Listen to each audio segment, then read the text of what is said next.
경북 지역 대형 산불이 강풍과 건조한 날씨로 걷잡을 수 없이 번져가고 있는데요. 교회와 성도들의 피해도 심각한 상황이라고 합니다. 오요셉 기자입니다. 경북 안동시 임하면의 임하교회.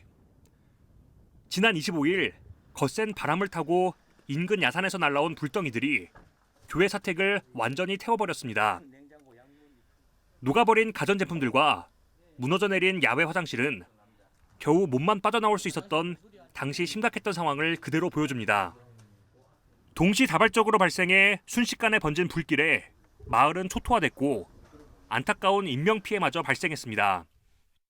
저 산 위에 붉은 불덩어리 있더니 이게 뜨는 것 같더니 갑자기 이런 불덩이 주먹만한 이런 게 갑자기 날아가고 탁 떨어지고 여기 붙었어요. 쉽게 말하면 포탄 날아오는 것 같은 느낌. 그때는 강풍이 불어가지고 엄청 세게 불었거든.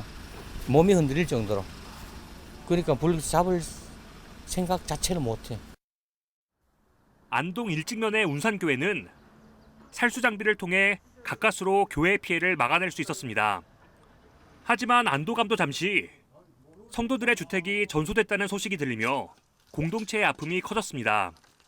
고령의 성도들이 하마터면 대피를 하지 못할 수도 있었던 아찔한 상황이었습니다. 지금 세 집이 전소돼가지고 성도님 세 집사님들 가정이 전소됐어요. 권사님은 늦게까지 텔레비에 그런 줄 모르고 방 안에서 어른들만 나이가 많이 아니께 그러다가 텔레비 보다가 아들이 와가지고 피해가는 말이에요. 가슴 아프지요. 좀 형편도 좋은 집사님도 아니고. 이 밖에도 안동 제1교회와 영덕 중앙교회, 울진 빛과 소금교회 등 많은 교회들이 큰 피해를 입었고 성도들의 주택과 사업장이 전소되는 아픔을 겪었습니다. 하루아침에 삶의 터전을 잃은 허탈감과 대피 생활이 언제 끝날지 모른다는 불확실성, 그리고 이후 복구 과정에 대한 막막함이 가장 큰 어려움입니다. 피해를 본 그 교회들 또 성도들 소식 들을 때마다 마음이 안타깝고요. 산불 진화돼도 또 집에 돌아가기까지는 오랜 시간 걸릴 테니까 지속적으로 관심을 좀 가져주시고 계속해서 기도 부탁을 드리겠습니다. 하지만 이런 상황 속에서도 이재민들을 향한 도움의 손길과 마음이 모이며 연대의 힘을 발휘하고 있습니다. 이재민 대피소에선 지자체와 기업, 자원봉사단체 등이 협력해 무료 급식과 건강검진, 정서심리 지원 등 다양한 활동을 이어가고 있습니다. 기독교계도 이재민 지원에 적극 나서고 있습니다.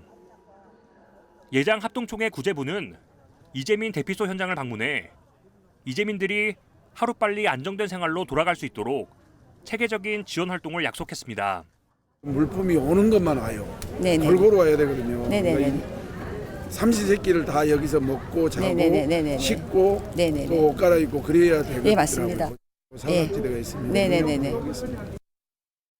기독NGO 희망친구 기아대 측도 산불 피해 가정에 5억 원 규모의 긴급 지원에 나섭니다. 기아대 측은 마스크와 생수, 생활 안정을 위한 물품 키트, 의료비와 주택 복구비 등을 지원할 예정입니다. 기독교 윤리실천운동은 대피소에서의 생활과 불길 진압 이후 생계가 막막한 이웃들을 위해 마음을 모아야 할 때라며 구호 물품과 생필품 마련을 위한 모금에 동참해 줄 것을 요청했습니다. 현재 경북 안동에선 불길이 다시 시내로 번지며 추가 대피령이 내려지는 등 진화 작업에 여전히 어려움을 겪고 있습니다. 피해 지역 교회와 이재민들을 향한 지속적인 관심과 지원, 그리고 기도가 절실한 상황입니다. 경북 안동에서 CBS 뉴스 오요셉입니다.